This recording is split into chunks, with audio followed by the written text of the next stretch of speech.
गोलियां की बहुत आवाज आई। हम वहां से देख रहे थे पुल से। सर की आवाज तो सुनी है, झूठ नहीं मारते, बाकी आया नहीं, पता नहीं क्या बात है क्या नहीं। ये गल नहीं करनी है होया कि पता ही नहीं दे।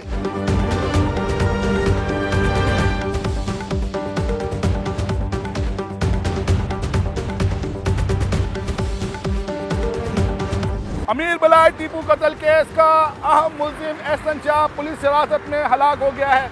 ऑर्गेनाइज क्राइम यूनिट ने एक प्रेस नोट जारी किया है जिसमें बताया गया है कि मुलजिम थाना शादबाग में दर्ज एक मुकदमे में मतलूब था और मुलजिम को बरामदगी के लिए थाना शादबाग की हदूद में ही ले जाया गया, जहां पर मुलजिम का भाई अली रज़ा अपने साथियों के साथ आया और आते ही पुलिस पर फायरिंग शुरू कर दी।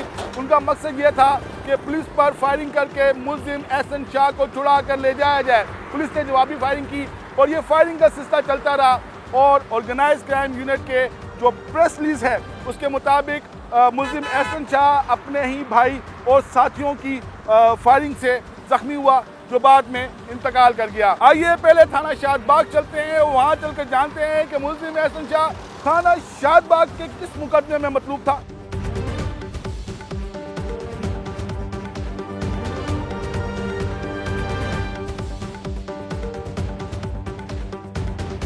हम थाना शादबाग आए थे इस केस के बारे में मालूम करने के लिए, लेकिन यहाँ पर तो एक नई ही कहानी पता चली है और पता ये चला है कि मुलजिम एहसन शाह यहाँ थाना शादबाग में एक केस में मतलूब है और इस केस के बारे में बताया जा रहा है कि 12 अप्रैल 2023 को थाना शादबाग की हदूद में एक आर्म्ड रॉबरी का केस हुआ जिसमें एहसन रज़ा मतलूब था। पुलिस जो ऑर्गेनाइज क्राइम यूनिट की जो पुलिस पार्टी है वो इस केस में मुलजिम से बरामदगी के सिलसिले में ईसाइयों वाला जो कब्रिस्तान है वहाँ पर आई थी। इस मुकाबले का मुकदमा दर्ज कर लिया गया है। जो मुकदमा इल्ज़ाम नंबर है वो 2806/24 है और ज़ेर दफ़ा 324, 353 और 186 शकील अहमद भट्ट हैं sub inspector organise crime unit, उनकी मदईयत में दर्ज किया गया है। जो इस FIR का मतन है उसके मुताबिक जो ऑर्गेनाइज क्राइम यूनिट की टीम थी वो मुलजिम को थाना शादबाग के इलाके ईसाइयों वाले कब्रिस्तान में बरामदगी के सिलसिले में लेकर आई थी, लेकिन जैसे ही पुलिस पार्टी वहां पर पहुंची तो मुलजिम के साथी जो वहां पर छुप कर बैठे हुए थे उन्होंने पुलिस पर फायरिंग कर दी। पुलिस ने ज़मीन पर लेटकर दरख्तों पर चढ़कर अपनी जान बचाई और इसी दौरान जो मुलजिम एहसन शाह है वो अपने ही साथियों की फायरिंग से ज़ख्मी हुआ, जो बाद में ज़ख्मों की ताब ना लाते हुए हलाक हो गया। आइए पहले ईसाइयों वाला कब्रिस्तान चलते हैं और वहाँ चलकर जानते हैं कि किसी को पता भी है कि यहाँ पर कोई पुलिस मुकाबला हुआ है।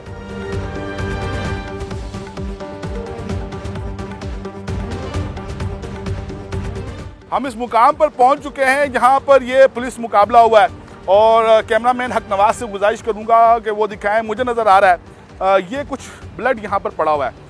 बताया गया है कि यहाँ पर ही पुलिस मुकाबला हुआ है। मेरे दाएं हाथ पर ये कब्रिस्तान है, इसको ईसाइयों वाला कब्रिस्तान कहते हैं। बताया ये गया है कि इसी कब्रिस्तान में मुलजिम एहसन शाह के साथी जिनमें उनका भाई अली रज़ा शामिल है वो और उनके चंद साथी यहाँ पर छुप कर बैठे हुए थे। पुलिस पार्टी लेकर आई थी एहसन शाह को इस कब्रिस्तान के अंदर। उसने जो छीना हुआ माल था, जो FIR बताई गई है थाना शादबाग में दर्ज है, वो उसने यहाँ पर छुपाया हुआ था। यहाँ से बरामदगी के लिए लेकर आई थी कि मुलजिम के साथी और उनके भाइयों ने फायरिंग की पुलिस पर। पुलिस ने जवाबी फायरिंग की और मुलजिम एहसन शाह इस मुकाबले में हलाक हो गया।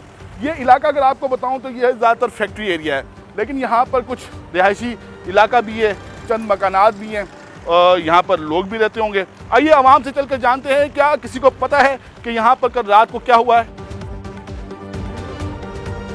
अस्सलाम वालेकुम जनाब। वालेकुम अस्सलाम। ये यहाँ पर कल रात को एक पुलिस मुकाबला हुआ है, आप जानते हैं इस बारे में? नहीं यार, हमारा घर उधर है।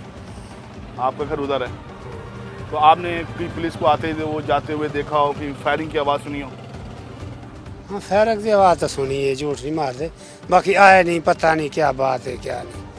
अच्छा ये बता ये रहे रहते तो यहीं पर हैं, लेकिन ये इस मामले के बारे में ज़्यादा नहीं जानते। अच्छा ये यहाँ पर कुछ बच्चे भी मौजूद हैं, इनसे बात करते हैं। क्या हुआ था बेटा? वहाँ पर यहाँ पर फायरिंग की बहुत आवाज भी आई थी। क्या हुआ, क्या था? पता क्या, ये नहीं पता, वो गोलियां की बहुत आवाज आई थी। तो आप क्या कर रहे थे? हैं? हम वहाँ से देख रहे थे पुल से। क्या देख रहे थे? लड़ाई हो रही थी। किस किस की लड़ाई हो रही थी? मैंने ये नहीं देखा। तो आप यहाँ पर क्या कर रहे हैं? मेले पर आए। क्या करने हैं? कबड्डी देखने।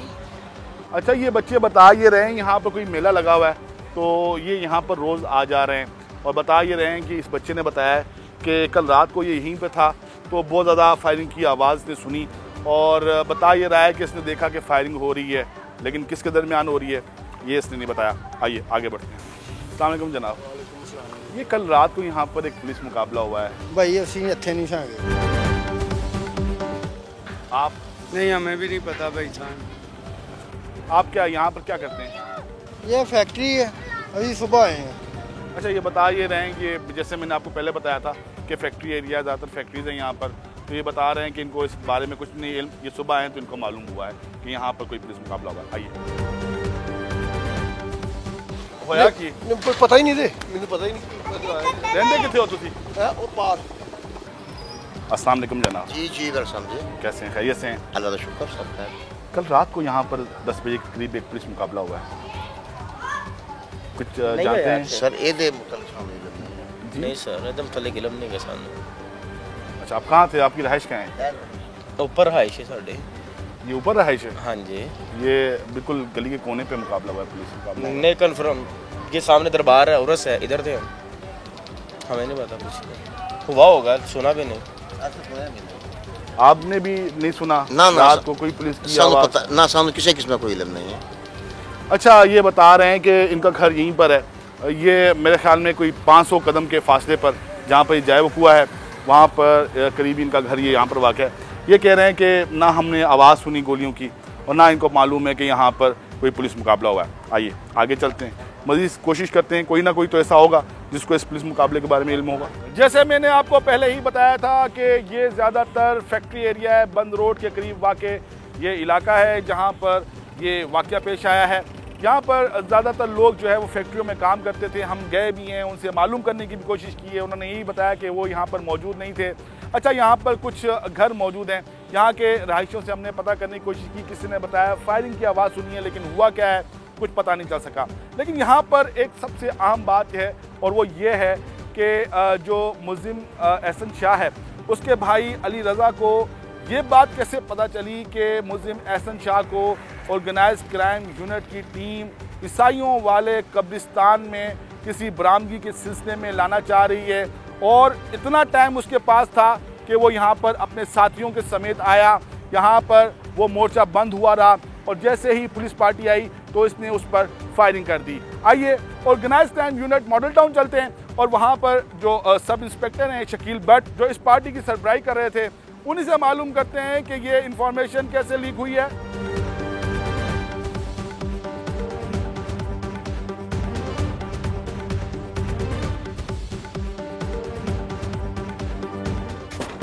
अस्सलाम वालेकुम जनाब, मोहम्मद अली भट्ट या शकील भट्ट कितने कदम होंगे? मॉडल टाउन नहीं है, organised crime unit model town नहीं है, इधर ही होंगे ने शकील भट्ट, सब इंस्पेक्टर शकील भट्ट। ये organised crime unit model town है, इधर नहीं होंगे। अच्छा, हम यहाँ पर मालूम करने के लिए आए थे, जो प्रेस नोट जारी किया था ऑर्गेनाइज्ड क्राइम यूनिट ने, उसके मुताबिक जो टीम थी जिसको लीड कर रहे थे सब इंस्पेक्टर शकील भट्ट, वो organised crime unit model town से उनका ताल्लुक़ था। हम यहाँ पर आए हैं, यहाँ पर जो संतरी है उसने हमें अंदर भी नहीं आने दिया और हमें यही बताया है कि जो शकील भट्ट है ना वो यहाँ पर होते हैं और ना ही मोहम्मद अली भट्ट जो डीएसपी हैं ऑर्गेनाइज्ड क्राइम यूनिट के, जिनके हुक्म पर ये बरामदगी के लिए ये कार्रवाई की गई, ना वो यहाँ पर मौजूद हैं। जो मुल्ज़िम एहसन शाह है, ये अमीर बलाज टीपू कत्ल केस का हम ये तो नहीं कह सकते कि मरकज़ी मुल्ज़िम था, लेकिन अहम मुल्ज़िम ज़रूर था।